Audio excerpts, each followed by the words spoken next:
Slapping a child? Easiest thing, right? இன்னைக்கு ஒரு பேரண்ட்டை பார்த்தேன். ஏதோ ஒரு காரணத்துக்காக அவங்க குழந்தைய அரைஞ்சிட்டாங்க. அப்புறம் ஃபீல் பண்ணாங்க.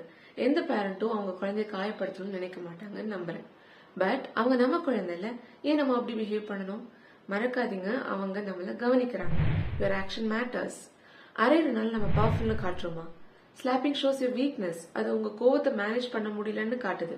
ஆல்சோ உங்க குழந்தைய உங்களால புரிஞ்சுக்க முடியலன்னு காட்டுது. Slapping is never going to help. Think பண்ணி பாருங்க, நம்ம family members, colleagues, friends or relatives நம்ம சொல்றதை அக்ரி பண்ணிக்கலனா நம்ம இப்படி அவங்க கிட்ட பிஹேவ் பண்ணுவோமா? அவங்கள அறைவோமா? இல்ல பின்ன ஏன் நம்ம குழந்தைங்களை மட்டும் அறையிறோம்? பிகாஸ் நமக்கு தெரியும் அவங்க நம்மள திரும்பி அறைய மாட்டாங்கன்னு. அதனால அவங்க நம்ம டார்கெட் ஆயிட்டாங்க, easy target. Being an adult, we also sometimes don't listen to our parents. அவங்க just growing kids and they will figure it out. Let us be the light to them. Happy parenting.